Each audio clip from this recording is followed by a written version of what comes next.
오늘 이 말씀을 딱 보시면 너는 이 지팡이를 손에 잡고 가서 이것으로 이적을 행하라. 오늘 모세에게 사명을 주고 하나님께서 모세에게 명령하신 말씀이에요. 모세야, 네 힘으로, 네 능력으로, 네 지식으로, 네 경험으로, 네 상식으로 절대로 주의 일을 할 수가 없다. 내가 주는 능력의 지팡이를 잡고 가야 주의 일을 할 수 있다, 그런 말입니다. 스가랴 4장 6절, 힘으로 되지 않고 능으로 되지 아니하며 오직 여호와의 신으로만 되느니라. 우리가 찬송가의 가사를 봐도 울어도 못하네, 참어도 못하네, 심써도 못하네. 오직 하나님의 능력을 모아야 돼요. 믿어야 살겠네 그랬어요. 우리 기독교는 우리가 체험의 종교요, 기적의 종교입니다. 우리가 주님의 능력을 믿기만 하면 반드시 주님이 역사하셔서 기적을 일으키는 종교입니다. 죽은 자를 살리고 병든 자를 고치고 문제 해결되고 소원이 이루어지며 기쁨과 평강을 주시는 그런 분이 나의 하나님임을 믿으시기를 축복합니다. 내가 믿는 하나님이 누구냐 이것도 모르고 어떻게 신앙생활 하겠습니까? 그분은 전능하신 분, 능치 못함이 없어요. 맘만 먹으면 다 해요. 무덤에서 죽은 자도 살려내요. 그분이 나의 아버지요, 그분이 나의 하나님, 전능자, 전지하다 하면 모르는 것이 없이 다 알고 계신다는 거지요. 그래서 시편 138편, 139편을 종합적으로 읽어보면 하나님은 높이 계셔도 낮은 자를 하감하시며 멀리 계셔도 교만한 자를 다 아신다. 앉고 일어섬까지도 아시고 내가 하늘에 올라갈지라도 거기 계시고 음부에 내려갈지라도 거기 계시며 주의 오른손이 나를 붙드시나이다. 하나님을 속일 수 있다고 생각하십니까? 에덴 동산에서 아담과 하와가 범죄하고 숨었지만 하나님이 모르셨습니까? 가인이 아벨 동생을 죽여갖고 시침이 뛰고 있지만 하나님이 모르셨습니까? 다 알고 부르시고 계시잖아요. 여러분, 사람은 속일 수 있을지 몰라도 전능하신 하나님을 속일 수가 없어요. 그분은 정확히 판단하시는 하나님이에요. 그래서 하나님의 원리는 항상 공의로워요. 질서가 있어요. 심는 대로 거두리라, 수고한 대로 먹으리라, 행한 대로 갚으리라, 구한 대로 받으리라, 믿음대로 될지어다. 이게 아주 절대적으로 변할 수 없는 하나님의 진리의 메시지입니다. 그래서 울며 씨를 뿌리면 정령 기쁨으로 단을 거두고 돌아오게 할 것이다, 이렇게 보장해주고 있는 줄로 믿습니다. 내가 믿는 하나님이 누구냐? 전능하신 분이에요. 전지하신 분이에요. 어디든지 안 계신 곳이 없이 어디든지 계신 그분이 나의 하나님이에요. 그분을 만나기만 하면 역사가 일어나는 거예요. 그래서 우리는 성부, 성자, 성령 삼위일체를 믿습니다. 이단들은 삼위일체를 안 믿어요. 우리는 성부, 성자, 성령 한 하나님이에요. 그분이 여기 살아계시오. 그래서 믿음이 없이는 하나님을 기쁘시게 하지 못하나니 하나님께 나아가는 자는 반드시 그가 여기 계신 것과 또한 자기를 찾는 자들에게 상 주시는 자이심을 믿어야 할지니라. 하나님 여기 계시단 말이에요. 그래서 그분은 우리에게 사명을 주시는데, 사명을 감당할 때 직분을 주셨는데 직분을 감당할 때 우리의 힘으로는 안 된다고요.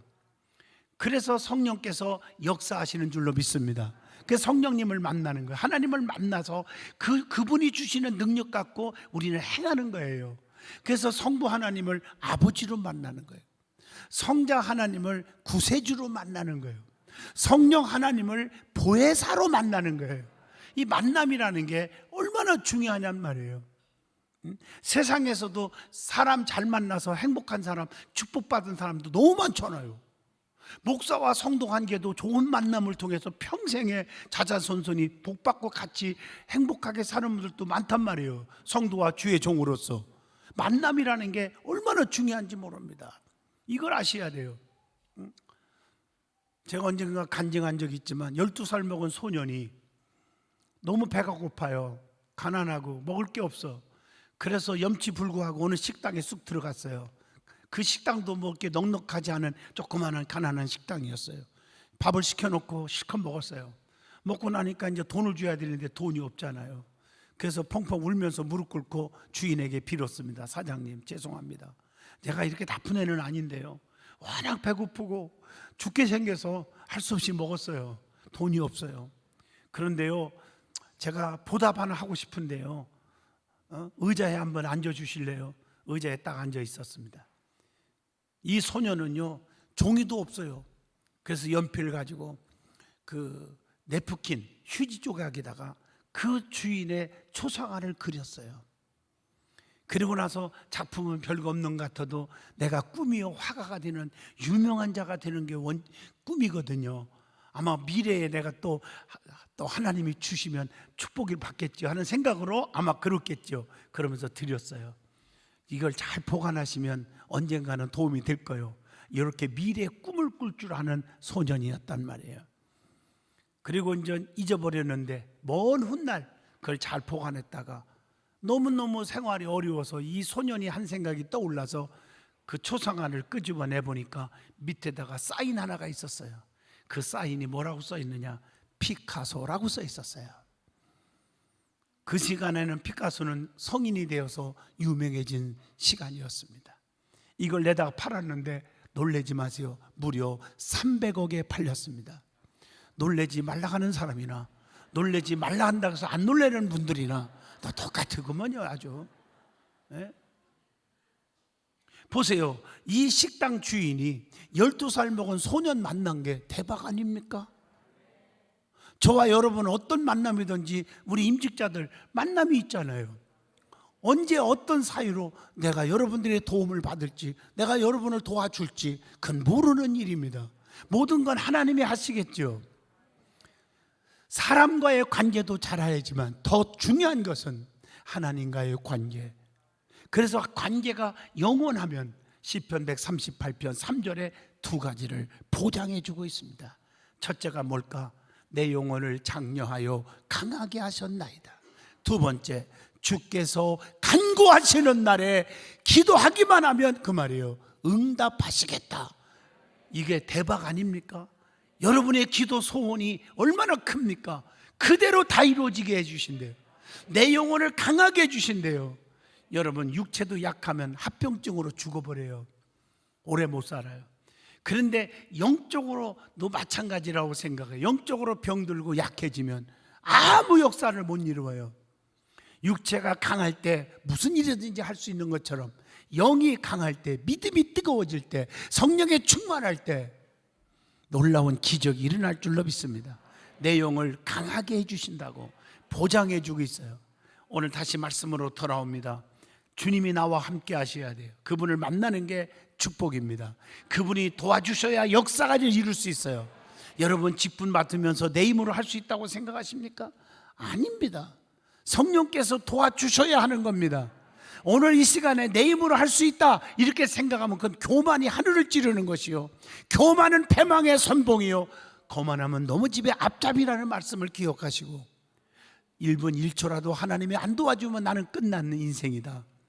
사도 바울처럼 내가 나딘 것은 하나님의 은혜라 이렇게 믿으면 겸손한 자요, 하나님은 겸손한 자에게 은혜를 베푸시고 겸손한 자를 들어 써 주신다고 약속하고 계십니다.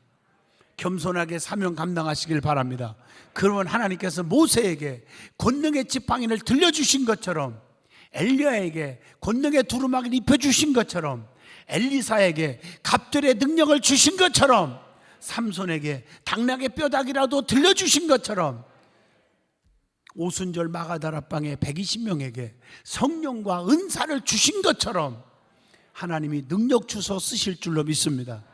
오늘 모세가 이 말씀을 붙잡고 나가는데 그 나이가 80입니다. 그런데 60만이 따라갑니다. 60만 명이 60만 명을 인도하는 위대한 지도자가 되었습니다. 영성을 가진 영적 지도자가 되었습니다. 그것뿐입니까? 가는 곳마다 기적이 일어납니다. 하늘에서 만나와 메추리아가 내려 먹게 하시고 반석에서 샘물터져 나와 마시게 하시고 밤에는 불기둥과 낮에는 구름기둥으로 보호하시고 인도하시고 지켜주셨습니다. 위급한 상황도 다 걸림돌을 제거시켜 주었어요. 홍해바다를 쫙 가르게 하셨어요. 모세가 뭐라 그랬어요? 기도하면서 벌벌 떨지 마라, 가만히 여호와께서 우리를 향해서 하시는 기적을 봐라. 다시는 우리를 죽이려고 쳐들어오는 원수들을 볼 날이 없게 해주시겠다. 그대로 만들어 주신 줄로 믿습니다. 하나님은요 자기 편의 선자들을 이렇게 책임져 주신다는 거 기억하시기를 바랍니다. 여러분, 능력 받고 주의 일 하자는 거예요. 능력 받아야 겸손해지고, 능력 받아야 감사가 넘치는 자가 되는 거예요.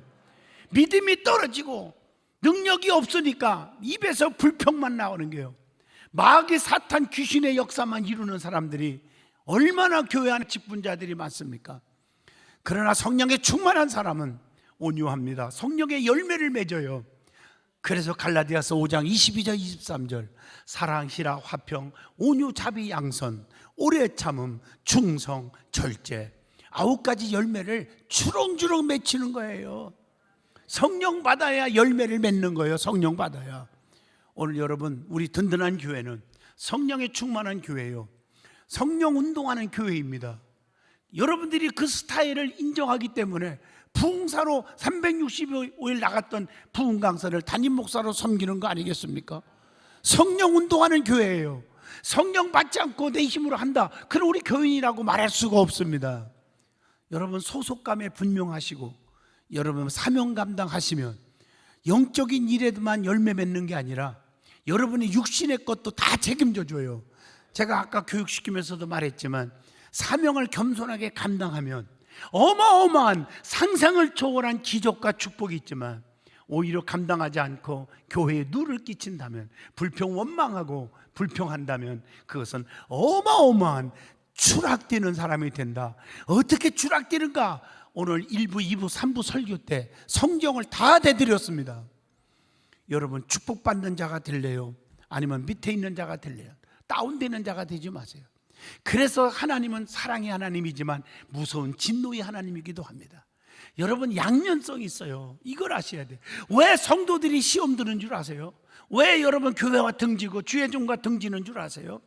하나님이 누구인지를 잘 몰라서 그래요. 결론적으로 말하면 하나님은 사랑이 엄청나게 많으신 분이요, 그것까지는 아는데 그 뒷말 무서운 진노의 하나님이다, 이걸 믿지를 않아요. 성경 보세요. 믿는 자 천국이요, 안 믿으면 지옥입니다. 순종하는 자 축복이요, 불순종하면 멸망입니다. 그래서 시편 1편만 봐도 복 있는 사람은요, 내용 다 아니까 생략하겠습니다. 시냇가에 심은 나무가 시절을 쫓아 열매 맺고 잎사구가 안 마르고 하는 일마다 형통하지만, 그런 반대적인 악한 자들은 어떻게 했어요? 바람에 나는 겨와 같도다 이랬어요. 신명기 28장만 봐도 말씀에 순종하는 자는 이 모든 복이 내게 임하는데, 여러분 6절에 보세요. 들어와도 복을 받고 나가도 복을 주신다. 그러나 반대로 순종치 아니하는 자는 이 모든 저주가 내게 임하리니, 성경을 그대로 읽어드리는 거예요. 19절에 들어와도 저주받고 나가도 저주받을 것이니라. 여러분, 복이 좋아요, 복이 좋아요, 둘 중에 하나가 답입니다. 축복받는 사람이 될래요? 축복받은 사람이 될래요? 그렇지요. 아주 정확한 대답을 하셨습니다. 하나님 편에 서서 그런 자가 되라. 사명 감당하면 열매가 주렁주렁 맺히는 거예요. 여러분, 그걸 가슴속에 새기셔야 돼요. 그래 하나님이 축복하시는 거 아니겠습니까? 오늘 이 자리에 주님이 계십니다. 그리고 여러분들에게 사명을 다짐하는 여러분 다 듣고 계시고 보고 계시고 감찰하시고 계십니다. 말씀을 통해서 또 꿰뚫어 보시고 계십니다. 그래서 하나님 말씀은 살아있고 운동력이 있어 좌우의 낯선 검보다 예리하여 우리의 심령 골수를 쪼개기까지 하며 우리의 마음과 생각을 감찰하시느니라 그랬어요. 오늘 여러분, 능력받고 주의 일합시다. 이게 제 포인트입니다. 그러면 결론적으로 어떻게 해야 주의 능력, 주의 기적, 주의 축복을 받고 살 수 있을까 하는 질문입니다. 성경에 답이 있어요. 성경 66권을 다 읽어볼 때 딱 3가지로 딱 요약을 해봤어요. 얼마나 귀한 시간입니까? 주의 능력과 기적과 축복이 나아가는 정비례 공식이 있습니다. 그게 뭘까? 첫째가 믿음이에요. 두 번째가 기도예요. 세 번째가 사명입니다. 오늘이 가장 중요한 건 사명. 성경에 보세요. 기도 외에는 이런 유가, 이런 능력이 나갈 수 없다고 결론 냈어요. 그 외에도 하시는 말씀은 다 새기시길 바라요. 그래서 기도하는 사람일수록 은혜 속에 주님의 축복 속에, 주님의 사랑 속에 사는 것을 아셔야 합니다. 그리고 믿음이에요. 아무리 소리 지르고 예수님 내 가족을 살려주세요, 죽었네요, 병들었네요, 고쳐주세요 하고 수만 명이 쫓아다녔어요. 한번 성경을 마태, 마가, 누가, 요한복음을 읽어보세요. 그런데 다 기적이 일어난 게 아닙니다. 그런데 예수님은 누구라겠어요? 마태복음 9장에 모든 병을 고치시는 분이라겠어요. 그런데 다 고쳐진 거 아닙니다. 수만 명이 몰려오는데 예수님이 지나가십니다. 그런데 12년 동안 혈루병으로 죽게 된 고칠 수 없는 불쌍한 여인이 박박혀서 믿음을 가지고 주님께 나옵니다. 내가 예수님의 어깨만 살짝만 만져도 내 병 낫겠다 하는 간절한 믿음으로 살짝 만졌는데, 잡아당기고 소리 지르고 밀고 그런 분들 언급도 없었어요. 살짝 만진 여인에게 뭐라겠습니까? 누가 지금 내 몸에 손을 댄 자가 있다. 왜냐하면 지금 내 몸에서 능력이 나갔느니라. 그러면서 그 여인을 향해서 주님은 누군지 알잖아요. 여자여, 네 믿음이 너를 구원하였느니라. 네 믿음이 너를 살렸다, 이렇게 말하고 있습니다. 믿음 갖기를 바랍니다. 그래서 믿음 없는 자가 되지 말고 믿음 있는 자가 되라. 믿음 있을 때 하나님이 기뻐하신다. 그게 히브리서 11장 6절이에요. 믿음이 없이는 하나님을 기쁘시게 하지 못하나니 하나님께 나아가는 자는 반드시 그가 여기 계신 것과 또한 자기를 찾는 자들에게 상 주시는 자이심을 믿어야 할지니라. 마지막으로 사명입니다. 사명이 뭡니까? 입술로만 충성하겠다, 그게 무슨 사명입니까? 내 가슴 속에 주를 위해서 몸과 마음과 생명과 물질을 들여 헌신하겠습니다 하는 다짐이 있는 거, 그게 사명입니다. 그런 자는 하나님은 전능자이기 때문에 우리의 힘으로 할 수 있는 거 아무것도 없어요. 저도 여러분도 다 마찬가지예요. 아무것도 할 수 없어. 그런데 사명 가지면 하나님은 전능자예요. 써먹으려니까 어떻게 했어요? 약한 자는 강하게, 미련한 자는 지혜를, 죽을 자는 살리고, 병든 자는 고치고, 문제는 해결해 주시고, 가정의 불행은 행복으로 바꿔주시고, 그래서 써주시는 거예요. 오늘 여러분 임직받는 여러분들 사명감에 불붙기를 축복합니다.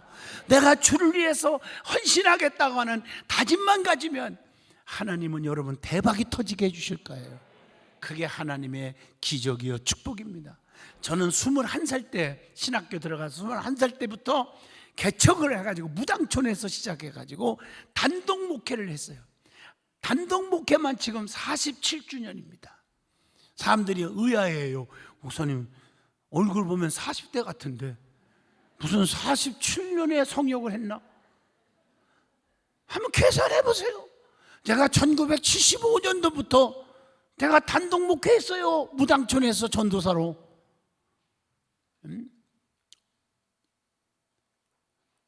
그 과정 얘기하면 눈물 나서 내가 설교를 못하면 임직식 못합니다. 근데 과정 얘기 못하겠어요. 밥 굶는 건요 뭐 그냥 뭐 버릇처럼 했고요.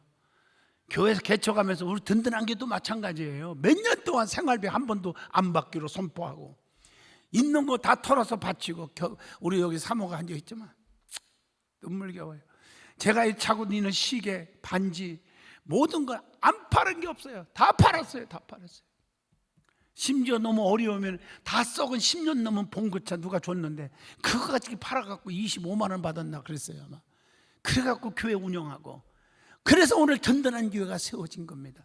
인직자들은 그전 분들은 모르겠어요. 순종하는 사람이 있고 안 하는 사람이 있으니까. 그러나 여기 인정하는 사람들은 새롭게 다짐하십시오. 어떻게 든든한 교회가 세워졌는지. 아무것도 없이 상가에서 울며 보내다가, 그러다가 하나님의 명령 따라서 일어난 장 없을 때 교회를 지라고 그래서 여기저기 우리 돌아가신 장인어른과 함께 여기저기서 돈을 떠오기도 하고 헌금하기도 해서 교회를 졌어요. 일단 교육관도 마찬가지예요. 아무도 교회 안에서 어려우니까 물론 그랬겠지만 담보 물건 하나 제공한 사람이 없었습니다. 헌금은 그만두고. 그래서 오늘날까지 이 교회가 급성장할 수가 있었어요. 공로를 알아달라는 게 아니에요. 하나님 미라의 땅에 떨어져 썩어지고 희생할 때 많은 열매를 맺고, 그러면 다 드렸기 때문에 나는 거지가 됐습니까? 여러분 잘 아시는 대로 저만큼 복 받은 사람 우리 교회에서 없습니다. 우리 자녀들도 마찬가지입니다. 자랑하려고 이 말하는 게 아닙니다. 하나님 미랄에 비면 30배, 60배, 100배, 1000만배의 열매가 맺혀지고 방방 먹고 복음을 위해서 이렇게 이런 속에서도 내가 또 내일이면 또 오산이 기도원 집회하고 KT 타고 포항에 가서 우리 통합책에 있는 포항에 있는 노예 부흥회를 또 인도하고 목요일날 오고 3일이면 또 미국에 가야 되고 정신없이 살아가는 사람이 되게 하셨으니 이게 복이 아닙니까? 주님은 여기 계십니다. 여러분에게 지금 하나하나에게 질문합니다. 사명 가지라고. 그러면 여러분 자자손손이 잘 될 것입니다. 기적이 있을 줄로 믿습니다. 우리 특별히 송영한 장로님, 이분 때문에 한 달을 내가 미뤄서 이제 하는 겁니다. 왜? 저분이 저한테 결단한 게, 목사님 내가 장로 되면요 내가 어떻게 하냐, 평생 몸 바쳐서 생명 바쳐서 헌신하겠습니다. 하나님 저자 죽으면 안 됩니다. 저는 자를 살려주세요 아버지. 그리고 장로 임직하게 해주시옵소서. 그래서 제가 임직을 하는 거예요. 지금 앞에 앉아는 거. 지금 여기다 뭐 차놨어요. 그럼에도 왔어. 지금 무조건 앉아 있으라고. 아멘 하십니까? 하나님은 사명자를 책임져 주신다는 거예요. 고쳐 주실 것입니다. 살려 주실 것입니다. 축복하실 줄로 믿습니다. 그의 하고 싶은 말씀들은 뭐 계속 제가 설교하는 시간이 있으니까 하고 이대로 마치겠습니다. 기도하겠습니다. 하나님 사명 있을 때 능력을 받습니다. 능력받아 주의 일하는 우리 사명자들이 다 되게 하여 주시옵소서. 예수님 이름으로 간절히 기도하옵나이다. 아멘.